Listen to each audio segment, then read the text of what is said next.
স্বপ্ন কেমনে যাবে যুদ্ধে? ও মুসলমান, যেদিন থেকে মুসলমানরা শাহাদাতের তামান্না ছেড়ে দিয়েছে, যুদ্ধে অংশগ্রহণ করার স্পৃহা ভুলে গিয়েছে, মৃত্যুকে ভয় করতে শুরু করেছে, সেই দিন থেকে পৃথিবীর মুসলমানদের উপর বেঈমান কাফেরদের নির্যাতনে লাঞ্ছিত বঞ্চিত হওয়া শুরু হয়েছে। কথা বলে ঠিক কিনা?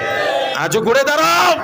সাহাবায়ে কেরাম বেঈমান কাফেরদেরকে বলতেন, তোমাদের কাছে নারী আর মদ যতটা মজা, নারী আর মদ যতটা তোমাদের কাছে আনন্দের, আমাদের কাছে আল্লাহর রাস্তায় শহীদ হয়ে যাওয়াটা তার চাইতে বেশি আনন্দের।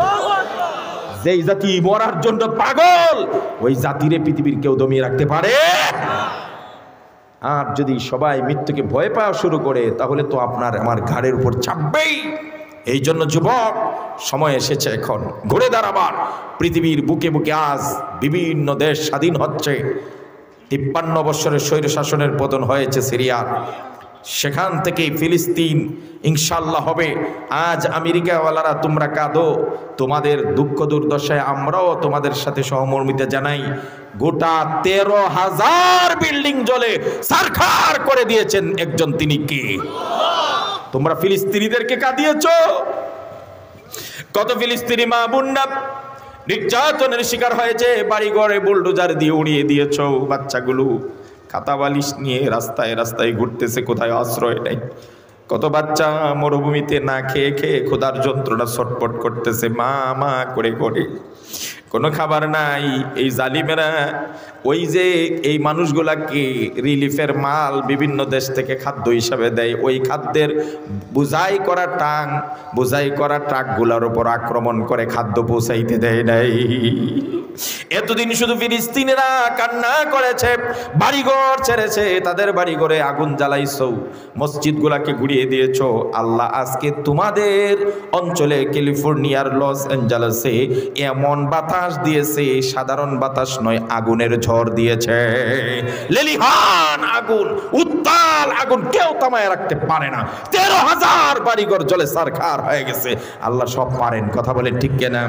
ওয়েট এন্ড সি, আমরা অপেক্ষা করছি। যুবক, ঘুরে দাঁড়াও, জাগ্রত হও, দুনিয়ার মোহ ত্যাগ করো, ইসলামের পতাকাকে হাতে নাও, আর মৃত্যুর ভয় ভুলে শাহাদাতের তামান্না বুকে লালন করো। ইনশাআল্লাহ সব জায়গায় ইসলাম বিজয়ী বেশে আবার ঘুরে দাঁড়াবে। কথা বলে ঠিক কিনা? এটা রাসূলুল্লাহর ভবিষ্যৎবাণী আছে।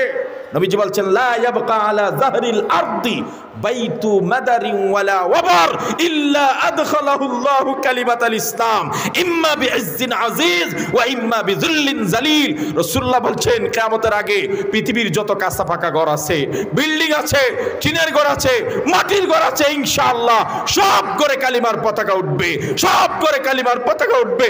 ইজ্জতের সাথে তুমি ইসলাম গ্রহণ করো, আর না হলে জোর করে বাধ্য হয়ে তুমি মুসলমান হতে হবে। কথা বলে ঠিক কি? আমরা সেই লালিত স্বপ্ন দেখছি, রাসূলুল্লাহর ভবিষ্যৎবাণী ছুটবে ইনশাআল্লাহ। রাসূলুল্লাহ বলছেন না, ইসাবাতান আহরাজাহুমুল্লাহু মিনান নার, দুটি দলকে আল্লাহ জাহান্নাম থেকে মুক্ত করে দিয়েছেন। দুইটি দল, ইসাবাতুন তাগজুল হিন্দ, যেই দলটা হিন্দুস্তানের যুদ্ধে মুসলমানদের পক্ষে যুদ্ধ করবে, তাদেরকে আল্লাহ দুনিয়া থাকতে জাহান্নাম থেকে মুক্তির সার্টিফিকেট দিয়েছেন। সুবহানাল্লাহ। আজকের ভারত সহ্য হচ্ছে না। আমরা যখন গোলামির জিঞ্জির ছুঁড়ে ফেলে দিয়েছি, আমরা যখন তাবেদারি ছেড়ে দিয়েছি, আমরা যখন তোমাদের আনুগত্য ছেড়ে দিয়েছি, তোমরা যতদিন আমাদেরকে দাসত্ব করিয়েছো, দাস বানিয়ে রেখেছিল, আমরা এবার ঘুরে দাঁড়িয়ে বলছি আমরা স্বাধীন, আমরা মুসলমান, আমরা মস্তক অবনত করে নেওয়ালা জাতি নই। প্রয়োজনে জীবন দিব, পাগড়ি দিব না, কল্লা দিব, টুপি যেতে দিব না। সেই কথা যখন আমরা ঘোষণা করছি, তাদের জ্বালাতন শুরু হয়ে গেছে, চক্রান্ত শুরু করেছে। বর্ডারে বর্ডারে তারা ফুসকি মারে, কিভাবে দখল করবে। আমরাও প্রতিজ্ঞা গ্রহণ করেছি, হয় বাঁচবো না হয় মরবো। আবু হুরায়রার মতো বলবো, এই যুদ্ধে আমরা অংশগ্রহণ করে হয় উত্তম শহীদ হয়ে যাব, না হইলে গাজীর বেশি বেড়ে উঠবো। ও আমার মুসলিম যুবকেরা, ঘুরে দাঁড়াও, ঘুরে দাঁড়াও। দেশের জন্য, স্বাধীনতার জন্য, 56,000 বর্গ মাইলের প্রতি ইঞ্চি মাটির জন্য, ইসলামের পতাকাকে উড্ডীন করার জন্য আবারও যদি 1 সাগর রক্ত দিতে হয়, রক্ত দিব, দেশকে হাতছাড়া হতে দেব না। প্রতিজ্ঞা করো যুবকরা, দুনিয়ার মোহ ত্যাগ করো। এরা চায় খেলাধুলা, নাটক, সিনেমা ইত্যাদির মধ্যে যুবকদেরকে লাগায় রাখো, ইসলাম নিয়ে যেন তারা না ভাবে। আমি তো সবসময় আমার যুবকদেরকে কলিজা দিয়ে ভালোবাসি আর বলি, ও যুবক, তুমি ভার্সিটিতে পড়ো, কলেজে পড়ো, স্কুলে পড়ো, মাদ্রাসায় পড়ো, সব যুবকরা মোহাম্মদ বিন কাসেমের ইতিহাস পড়ো। 17 বছর বয়সে যদি গোটা সিন্ধু জয় করতে পারে, মাত্র 8 থেকে 12 বছর বয়সে আলী ইসলাম গ্রহণ করে বীর বাহাদুর আসাদুল্লাহ গালিব হতে পারে, মুআজ আর মুআব্বিস 2 ভাই আবু জাহেলের মতো পৃথিবীর সবচেয়ে বড় দুশমনকে যদি গায়েল করতে পারে, তুমি কেন পারবে না ইসলামের জন্য নিজের জীবনকে বাজি রাখতে? কথা বলে ঠিক খেলে?